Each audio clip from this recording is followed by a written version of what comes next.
El jet olvidado que salvó a un país entero y nadie te lo contó jamás. Apenas habían pasado unas pocas horas desde que los cielos del desierto empezaron a rugir con un estruendo que nadie en la región había escuchado antes, cuando varios pilotos israelíes, convencidos de que iban a enfrentarse a los temibles MiG soviéticos pilotados por egipcios, descubrieron algo imposible. La máquina que estaba derribando a esos cazas no era el moderno Mystère ni el elegante Meteor, sino un avión que muchos consideraban viejo, torpe e incapaz de sobrevivir en un combate moderno. Aquel jet, que algunos militares habían catalogado casi como una compra provisional y otros habían calificado directamente como un error, estaba a punto de convertirse en la sorpresa más grande del conflicto. Su nombre era Ouragan, y lo que estaba a punto de lograr cambiaría la percepción de todo un país sobre su propia fuerza aérea. Para entender cómo un aparato que nadie tomó en serio llegó a dominar un cielo lleno de cazas más rápidos y más modernos, hay que retroceder a los años inmediatamente posteriores a la Segunda Guerra Mundial, cuando Francia, exhausta y golpeada por años de ocupación y destrucción, descubrió que su industria aeronáutica había quedado muy atrás respecto a la de Estados Unidos, Gran Bretaña y la Unión Soviética. Mientras esas potencias habían construido cientos de modelos y experimentado con toda clase de configuraciones aéreas, Francia se encontraba prácticamente obligada a recomponer las piezas de un sector entero que había quedado quebrado. No tenía ni motores competitivos, ni fábricas en pleno rendimiento, ni personal suficiente para enfrentarse a la nueva era del combate aéreo. Una de las figuras más importantes del renacer de esa industria fue Marcel Bloch, un ingeniero brillante que había sufrido casi un año de cautiverio en el campo de concentración de Buchenwald, por negarse a colaborar con el régimen alemán. Tras su liberación, Bloch tomó una decisión simbólica que marcaría el resto de su vida. Adoptó el nombre Dassault, en honor al alias de resistencia de su hermano mayor. Con ese nombre también renació su compañía, que a partir de entonces aspiraba a colocar a Francia nuevamente en la élite aeronáutica europea. El país necesitaba un avión completamente propio, una prueba de que Francia aún podía innovar y competir. Sin recursos sobrantes, sin tiempo y con una presión enorme, Dassault decidió seguir el camino más sensato: diseñar un caza simple, ligero, robusto y fácil de producir, que pudiera fabricarse rápidamente con los medios disponibles. Así nació el proyecto MD-450, un número que muy pocos imaginaron que algún día se convertiría en un símbolo de renacimiento tecnológico. El gobierno francés, ansioso por recuperar su autonomía militar, dio luz verde al diseño a finales de 1947, cuando aún no habían pasado ni 6 meses desde que Dassault presentó los primeros bocetos. El ritmo impuesto fue tan intenso que el primer prototipo comenzó a ensamblarse el 7 de abril de 1948 en la fábrica de Saint-Cloud, cerca de París. Aquel prototipo era extraordinariamente sencillo comparado con otros cazas de reacción de la época. Un fuselaje limpio, superficies de control sin complicaciones y un diseño inspirado abiertamente en 2 aeronaves estadounidenses que se habían ganado fama durante la posguerra: el Lockheed P-80 Shooting Star y el North American F-86 Sabre. Dassault sabía que el Ouragan tenía que desempeñar varios roles desde el primer día. No bastaba con que fuera un interceptor rápido y capaz de ascender con decisión hacia niveles altos. También debía ser estable como plataforma de tiro y tener la capacidad de portar bombas, cohetes y depósitos suplementarios.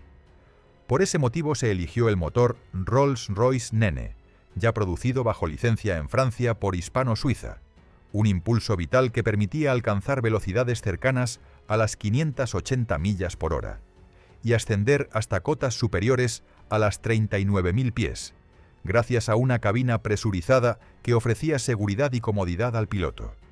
El diseño del armamento era igual de ambicioso.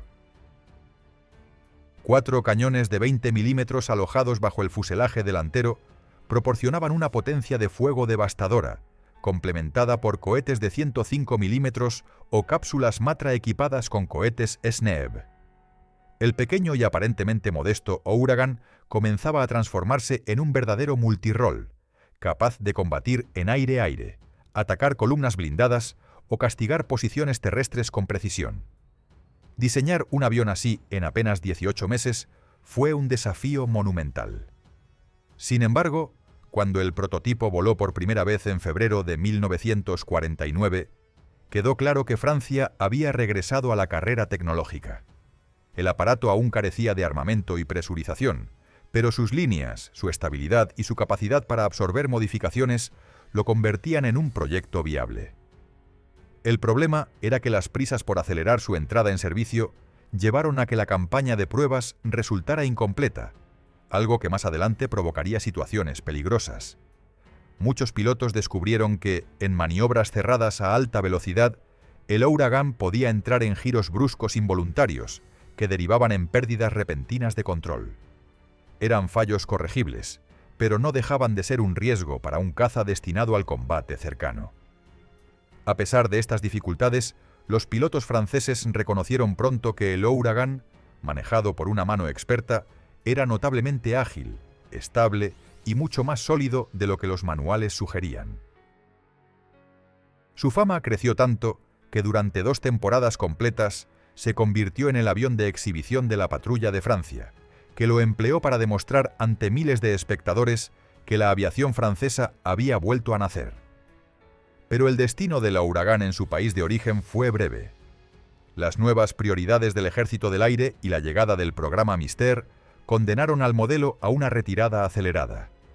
Francia lo relegó, pero el mundo seguía observando, y otros países sí vieron en él algo que Francia no había valorado lo suficiente: la combinación perfecta entre sencillez, potencia y confiabilidad. Mientras los hangares franceses vaciaban sus filas de Ouragans, un país distante, joven y amenazado por sus vecinos, iba a convertir aquel avión en una leyenda. Ese país se llamaba Israel, y el Ouragan estaba a punto de entrar en la mayor prueba de su historia. ¿Cómo ven ustedes el papel de este tipo de aviones olvidados en conflictos tan decisivos? Escriban desde dónde nos ven y qué opinan en los comentarios. Si les interesan análisis así sobre la aviación militar y sus historias ocultas, no olviden suscribirse para no perderse los próximos episodios. Cuando los mandos israelíes recibieron los primeros informes técnicos del Ouragan, muchos los leyeron con cierto escepticismo, convencidos de que aquel aparato apenas serviría como un puente temporal, hasta conseguir aeronaves consideradas más avanzadas, como el Mystère de la serie inicial o la versión canadiense del Sabre. Sin embargo, la situación estratégica del país no dejaba espacio para elecciones caprichosas. Con un vecindario cada vez más hostil, con movimientos militares en Egipto, Jordania y Siria, y con una creciente dependencia de proveedores externos, Israel necesitaba cualquier ventaja que pudiera encontrarse, sin importar la procedencia. Y así fue como una combinación de decisiones diplomáticas fallidas, vetos internacionales y una urgencia acuciante condujo a que ese jet francés, relegado en su país natal, recibiera una oportunidad inesperada para demostrar lo que realmente podía hacer. Todo comenzó con un problema grave. Ni Canadá estaba dispuesta a vender el Sabre, ni Francia podía entregar los Mystère Seconde C en los plazos exigidos, debido a dificultades en el desarrollo. Aquello obligó a Israel a buscar una solución inmediata, y la única disponible en ese momento era el Ouragan. Poco a poco fueron llegando desde Francia lotes mixtos de unidades nuevas y otras provenientes de la retirada francesa. Las escuadrillas israelíes se reorganizaron con rapidez para integrar el nuevo material, y hacia la mitad de la década de los 50, más de 5 decenas de estos cazas ya estaban repartidos entre varios grupos especializados en apoyo cercano. A pesar de la prisa con la que debieron entrar en servicio, los pilotos israelíes se adaptaron sorprendentemente rápido. Lo primero que descubrieron fue que la reputación modesta del aparato contrastaba con sus prestaciones reales. El avión tenía una plataforma de tiro tremendamente estable, una respuesta predecible del motor Nene y un comportamiento muy controlable a baja altura, condiciones ideales para el tipo de operaciones que Israel necesitaba por aquel entonces. Mientras otros cazas podían presumir de velocidades extremas o capacidades acrobáticas impresionantes, El huracán brillaba precisamente en lo que muchos subestimaban: la fiabilidad.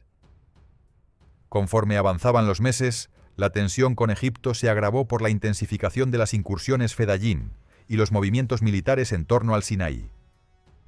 La Fuerza Aérea Israelí empezó a realizar patrullas regulares sobre áreas sensibles, y fue durante una de esas misiones cuando un huracán logró su primera victoria. Aquel episodio ocurrió en un ambiente de nerviosismo extremo, cuando un avión no identificado penetró en el espacio aéreo israelí. Un dúo de huracans ascendió a interceptarlo, y tras confirmar que se trataba de un Vampire operado por Egipto, uno de los pilotos ejecutó una serie de maniobras que terminaron con el derribo del intruso. Ese hecho, que en principio parecía aislado, cambió la percepción de los mandos israelíes. Un caza que algunos habían considerado un recurso de emergencia había logrado imponerse en un combate real. A mediados de aquel año convulso, la situación política en la región escaló de un modo que nadie podía ignorar. Egipto decidió nacionalizar el Canal de Suez, lo que provocó un terremoto diplomático. Para Israel, la nacionalización significaba algo más que un gesto político, pues alteraba de forma directa el equilibrio militar. Con Egipto reforzando sus defensas y estrechando lazos con Jordania, el temor a un cerco estratégico se volvía muy real. Los israelíes necesitaban preparar una acción contundente, y cuando finalmente se autorizó una operación preventiva, el huracán sería uno de los protagonistas inesperados. Poco antes del estallido formal del conflicto, los pilotos del huracán participaron en entrenamientos intensivos para pulir la coordinación entre diferentes tipos de aeronaves. Se ensayaron procedimientos nocturnos, ataques coordinados con aviones de apoyo y prácticas de bombardeo a baja altitud. Aquella preparación iba a ser fundamental, ya que el plan israelí exigía mantener una presión continua desde el aire durante las primeras jornadas de la ofensiva. Cuando la operación comenzó, los huracans fueron desplegados de inmediato en misiones de cobertura y reconocimiento armado. En las primeras horas de la campaña, la amenaza de un ataque egipcio masivo llevó a que los escuadrones fueran destinados inicialmente a proteger objetivos dentro del país. Pero cuando la esperada oleada aérea enemiga no se materializó, se tomó la decisión de cambiar el enfoque. Ahora el objetivo era neutralizar capacidades estratégicas en la península del Sinaí y abrir el camino a las fuerzas terrestres. Este giro táctico resultó fundamental, pues permitió a los pilotos del huracán desempeñar una función decisiva. Su robustez y buena maniobrabilidad a baja altura lo convertían en una plataforma ideal para misiones de apoyo cercano, un rol crítico en un terreno tan amplio y expuesto como el Sinaí. Con una combinación de cohetes, cañones y bombas, estos jets comenzaron a castigar posiciones egipcias con una precisión sorprendente, eliminando nidos de ametralladoras, camiones de suministros y destacamentos desplegados a lo largo de rutas clave. En una de esas primeras salidas, un grupo de huracans localizó una columna blindada enemiga que avanzaba hacia posiciones israelíes. Los cazas descendieron en picado, desde altitudes reducidas, lanzando cohetes y realizando pasadas sucesivas con los cañones. El fuego antiaéreo era intenso, pero la estabilidad del avión permitía mantener el control incluso en esas condiciones extremas. La columna quedó desorganizada, y los avances egipcios se frenaron de manera abrupta, lo que demostró una vez más que el huracán era mucho más efectivo de lo que señalaban los informes iniciales. El ritmo del combate no disminuía. Cada jornada traía consigo nuevos escenarios y nuevas amenazas. Y con la entrada en acción de los MiG-15 egipcios, muchos temían que el huracán quedara en desventaja. Y sin embargo, lo que estaba a punto de pasar en los cielos de Bir Hama demostraría que incluso frente a cazas más veloces y modernos, aquel avión francés no había dicho su última palabra. La verdadera prueba aún estaba por llegar, y los pilotos israelíes lo sabían. Pero nadie imaginaba lo que un par de huracans sería capaz de hacer en cuestión de minutos. A medida que avanzaba la campaña en el Sinaí, los mandos israelíes comprendieron que el verdadero desafío aún no había aparecido en toda su magnitud. Hasta ese momento, el Ouragan había demostrado ser una máquina muy efectiva en ataques a tierra y en misiones de apoyo directo, pero todos sabían que el choque frontal con los MiG-15 era inevitable. La Fuerza Aérea Egipcia había recibido un número considerable de esos cazas suministrados por la Unión Soviética, y en teoría contaban con una ventaja técnica evidente, tanto en velocidad como en capacidad ascensional. Lo que nadie podía prever era que, a pesar de esa superioridad teórica, la realidad del combate aéreo iba a desarrollarse de una manera completamente distinta. El primer gran enfrentamiento entre Ouragans y MiG-15 ocurrió cuando las patrullas israelíes volaban en misiones de observación y protección de las unidades terrestres que avanzaban hacia posiciones clave del desierto. Los pilotos, conscientes del peligro, mantenían un nivel de alerta constante. En una mañana particularmente tensa, un par de Ouragans que realizaban un recorrido sobre la zona de Bir Hama detectaron repentinamente sombras en el cielo. En cuestión de segundos, se dieron cuenta de que les estaban cerrando el paso varios MiG que descendían desde mayor altitud con una clara intención ofensiva. La diferencia numérica era abrumadora, ya que los israelíes no contaban más que con 2 aparatos, mientras que el enemigo superaba con holgura la media docena. Sin embargo, las reacciones fueron instantáneas. Los pilotos israelíes ejecutaron maniobras defensivas muy cerradas, tratando de obligar a los MiG a entrar en ángulos de ataque que redujeran su ventaja de velocidad. Aquella maniobra, arriesgada pero calculada, sirvió para ganar unos instantes preciosos mientras se solicitaba apoyo. La espera fue breve. En pocos minutos, 2 Mystère israelíes se acercaron a toda velocidad y atacaron desde un nivel superior, obligando a los MiG a romper la formación inicial. En medio del caos, uno de los cazas egipcios fue alcanzado y cayó sin posibilidad de recuperación. Aquel episodio reforzó la moral de los pilotos del Ouragan, que habían logrado resistir el ataque inicial gracias a su disciplina en cabina. Pero la verdadera demostración de lo que el Ouragan podía lograr por sí mismo llegó poco después, cuando una formación israelí fue enviada a realizar ataques con napalm contra una columna de blindados egipcios cerca de Bir Gifgafa. Los aviones descendieron a baja altitud y comenzaron las pasadas sobre el objetivo, liberando su carga incendiaria con precisión. En ese momento, aparecieron varios MiG-15 que se lanzaron contra los israelíes desde un sector inesperado. La situación parecía crítica, ya que los Ouragans se encontraban en plena maniobra de ataque y con muy poca energía acumulada para ascender. Aún así, el jefe de la formación israelí realizó una acción que más tarde sería destacada en informes internos. Consciente de que un combate horizontal contra un MiG-15 era desfavorable, aprovechó un giro agresivo a baja altura para obligar a su perseguidor a entrar en una trayectoria demasiado cerrada. Esa maniobra, ejecutada con una precisión casi quirúrgica, permitió que el Ouragan quedara en una posición de tiro aceptable. Aunque uno de sus cañones no funcionaba adecuadamente, el piloto abrió fuego y logró impactar al MiG, que se desestabilizó de inmediato y abandonó el combate sin poder mantener su posición. Ese triunfo tuvo un efecto inmediato sobre las unidades israelíes. Muchos pilotos, que hasta entonces consideraban al MiG-15 como una amenaza que solo podía ser enfrentada en condiciones muy específicas, comenzaron a comprender que el entrenamiento y la experiencia podían compensar, al menos en parte, la inferioridad técnica del avión. Lo que más sorprendía a los israelíes era que los pilotos egipcios parecían tener poca confianza en su propio aparato, algo que se corroboraba cuando se analizaban sus maniobras, a menudo demasiado conservadoras. Revistas especializadas de la época describieron esa actitud con una frase dura, afirmando que aquellos pilotos mostraban un instinto de autopreservación excesivamente desarrollado, lo que los hacía retirarse con rapidez si no lograban una ventaja inicial. Mientras tanto, los Ouragans continuaban siendo empleados en una gran variedad de misiones.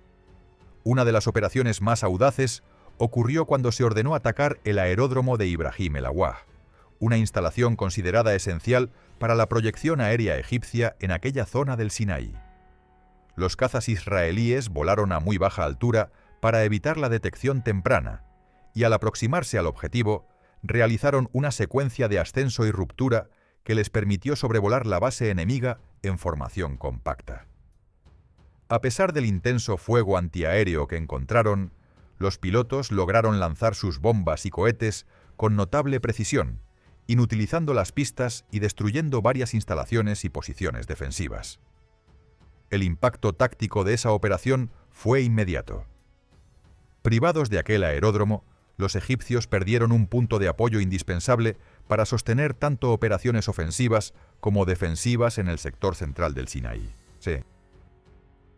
Pero lo más sorprendente para los analistas militares israelíes fue comprobar que el Huracán, un avión que originalmente había sido adquirido casi como una solución provisional, había demostrado una capacidad excepcional para operar bajo presión, resistir el fuego enemigo y cumplir misiones de alto riesgo con un nivel de eficacia que superaba todas las expectativas. Al mismo tiempo, la pérdida de confianza de los pilotos egipcios resultaba cada vez más evidente. En numerosos enfrentamientos, los MiG-15 se acercaban con agresividad inicial, pero bastaba con una defensa sólida por parte de los israelíes o la aparición de refuerzos para que los cazas egipcios rompieran el contacto. Esta dinámica permitió que el Huracán, a pesar de sus limitaciones, se consolidara como una herramienta imprescindible durante los primeros días de la campaña. El ritmo de la ofensiva israelí seguía acelerándose, y la Fuerza Aérea tenía la responsabilidad de mantener un flujo constante de apoyo sobre las unidades desplegadas en tierra. Gracias a la versatilidad del Huracán y a su capacidad para adaptarse a misiones prolongadas, los escuadrones pudieron mantener una presión sostenida sobre posiciones egipcias, destruyendo carreteras, interrumpiendo líneas de suministro y neutralizando cualquier intento de reorganización. Cada día que pasaba, aumentaba el número de vehículos destruidos, y las fuerzas terrestres israelíes avanzaban con mayor seguridad. Pero aunque el desempeño del Huracán estaba siendo sobresaliente, los mandos sabían que aún quedaban muchas operaciones críticas por delante. La campaña estaba lejos de concluir, y los MiG-15 seguían presentes en la región. Las siguientes jornadas marcarían un punto de inflexión en la guerra, y los Huracans volverían a ser fundamentales. La historia seguía moviéndose con rapidez, y lo que iba a ocurrir en los días posteriores terminaría de cimentar la reputación de este jet olvidado como uno de los pilares inesperados de la victoria israelí.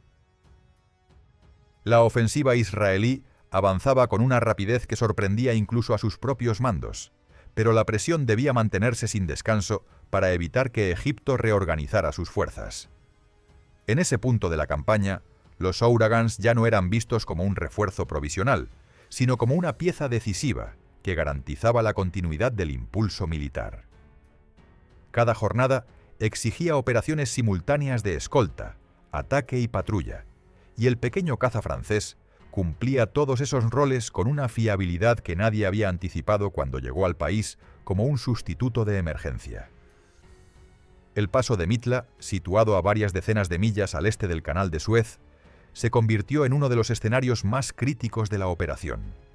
Allí, unidades aerotransportadas israelíes habían sido desplegadas en una maniobra audaz que requería cobertura constante desde el aire. Para mantener ese escudo, se organizaron patrullas continuas compuestas por Huracans, Mysteres y Meteors, que se iban relevando en intervalos estrictamente coordinados. Esta cobertura ininterrumpida permitió repeler con éxito a varios aparatos egipcios que intentaron acercarse a la zona. Durante una de esas primeras patrullas, 2 Huracans detectaron un grupo de Vampire egipcios que volaba abajo, buscando un corredor poco protegido. Los israelíes reaccionaron con una velocidad sorprendente. Se lanzaron al ataque y en cuestión de segundos derribaron 4 aparatos enemigos. El episodio, aunque breve, dejó claro que incluso modelos veteranos como el Vampire no podían compararse con pilotos entrenados para aprovechar cada ventaja aerodinámica del Huracán. Sin embargo, la mayor amenaza seguían siendo los MiG-15. El 31 de octubre, 2 Huracans que patrullaban cerca de Bir Hama identificaron una formación de 8 MiG descendiendo desde altitudes superiores. La diferencia numérica era extrema, y una aproximación frontal habría sido desastrosa. Los israelíes optaron por una defensa basada en maniobras horizontales prolongadas, buscando forzar a los MiG a entrar en un combate donde la ventaja de velocidad quedara parcialmente neutralizada. La estrategia permitió resistir lo suficiente hasta que dos Misters llegaron en apoyo. Su ataque desde niveles superiores obligó a los MiG a retirarse tras la pérdida de uno de sus aparatos. El impacto psicológico de este choque fue significativo.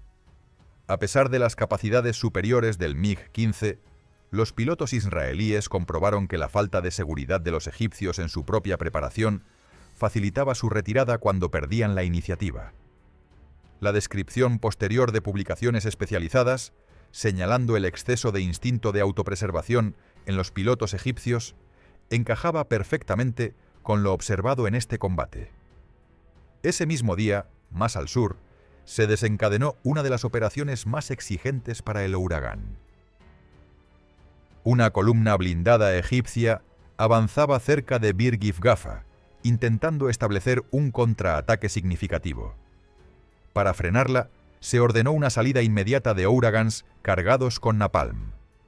Los jets descendieron a baja altura y realizaron varias pasadas con notable precisión, desorganizando completamente la columna e impidiendo cualquier avance coordinado. Pero el peligro no había terminado. En plena maniobra de salida, varios MiG-15 se lanzaron sobre ellos. El jefe de la formación israelí protagonizó una acción que sería recordada durante años. Consciente de que no tenía energía suficiente para ascender, realizó un giro extremadamente cerrado que obligó a su perseguidor a comprometer su trayectoria. A pesar de que uno de los cañones tenía fallos, disparó con las armas restantes y logró impactar al MiG, que perdió estabilidad y se retiró sin posibilidad de seguir combatiendo.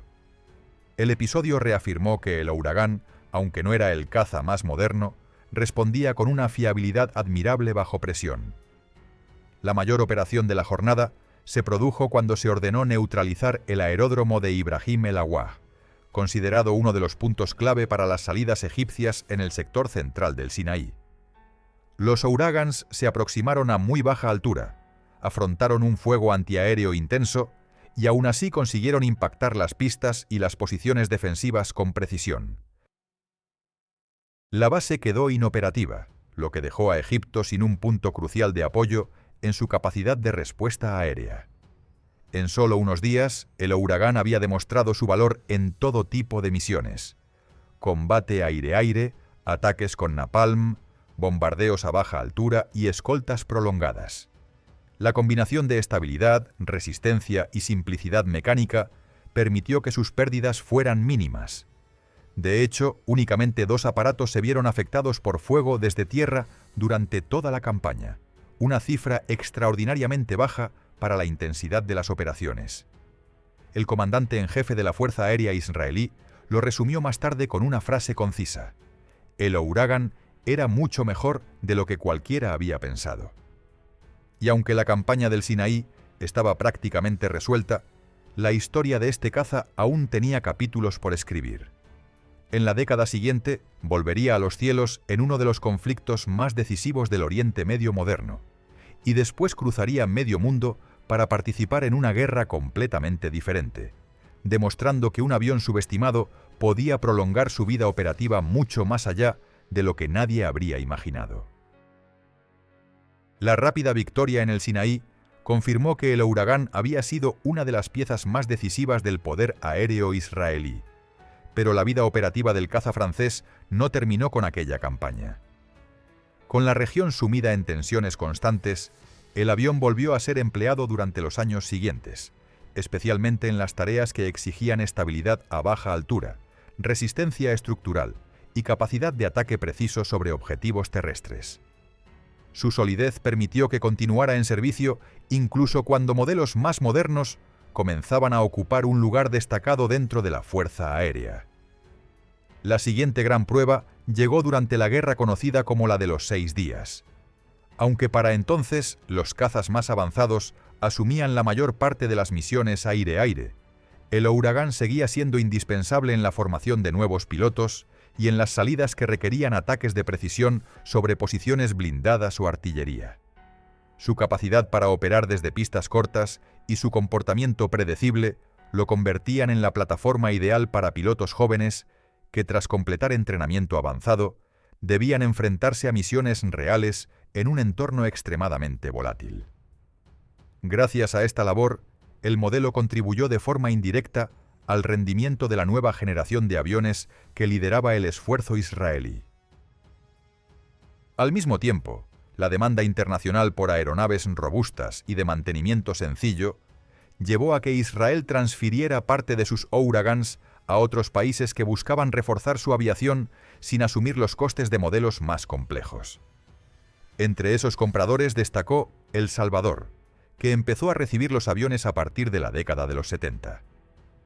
Para aquel país, con recursos limitados y un escenario político cada vez más tenso, el Ouragan representaba una herramienta de combate accesible que podía operar en condiciones difíciles y con personal reducido. Una vez integrados en la Fuerza Aérea Salvadoreña, los Ouragans, ya veteranos de varios conflictos, encontraron un nuevo papel en la guerra civil que estalló en la nación centroamericana.